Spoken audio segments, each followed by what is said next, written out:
Welcome friends. Supreme কোর্টে SSC 2016 পরবর্তী শুনানি হচ্ছে 16ই জুলাই 2024, আর লাস্ট যেটা হিয়ারিং হয়ে গেল 7ই মে 2024। এর মাঝখানের সময়টা তাহলে কি হবে? প্রথম হচ্ছে স্কুল সার্ভিস কমিশনের কোর্টে দাঁড়িয়ে বলেছেন যে আমরা টেন্টেড এবং নন টেন্টেড ক্যান্ডিডেটদের সেগ্রিগেশন করতে পারবো, এবং সুপ্রিম কোর্ট বারবার বলেছে যদি সেগ্রিগেশন সম্ভব হয় তাহলে পুরো প্যানেল বাতিল করা উচিত হবে না, অর্থাৎ বাতিল করবে না সুপ্রিম কোর্ট। সুপ্রিম কোর্টের পরবর্তী বিচার পদ্ধতি কোন দিকে যাবে, এটা গেল এক প্রশ্ন বিষয়।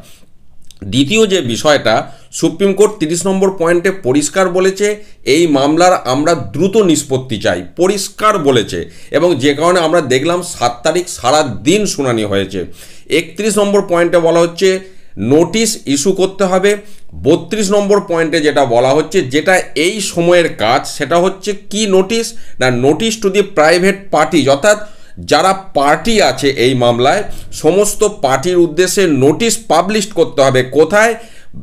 বাংলায় এবং ইংরাজি নিউজ পেপারে ব্যাপকভাবে ওয়াইডলি সার্কুলেটেড, যেন সেই নোটিশ বা বিজ্ঞপ্তি যেন ব্যাপকভাবে সার্কুলেটেড হয়।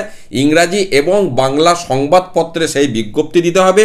কে বিজ্ঞপ্তি দেবে? রাজ্য বিজ্ঞপ্তি দেবে, এবং রাজ্য তার নিজের খরচায় সেই বিজ্ঞপ্তি দেবে।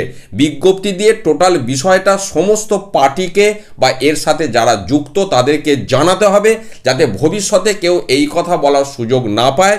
আমরা জানি না এখন রাজ্য সরকার তাদের খরচে বাংলা এবং ইংরাজি সংবাদপত্রে কি বিজ্ঞপ্তি দেয়, বিজ্ঞপ্তির ভাষা কি থাকে, বক্তব্য কি থাকে, এটা কিন্তু অত্যন্ত তাৎপর্যপূর্ণ এবং গুরুত্বপূর্ণ। সেই বিষয়টির দিকে আমাদের লক্ষ্য থাকবে। এই দুটি কাজ কিন্তু এর মাঝখানে করতে হবে, এটাই সুপ্রিম কোর্টের নির্দেশ। দেখা যাক সেই বিজ্ঞপ্তি কবে সামনে আসে।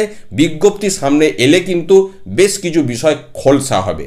ভালো থাকুন, সুস্থ থাকুন, ধন্যবাদ।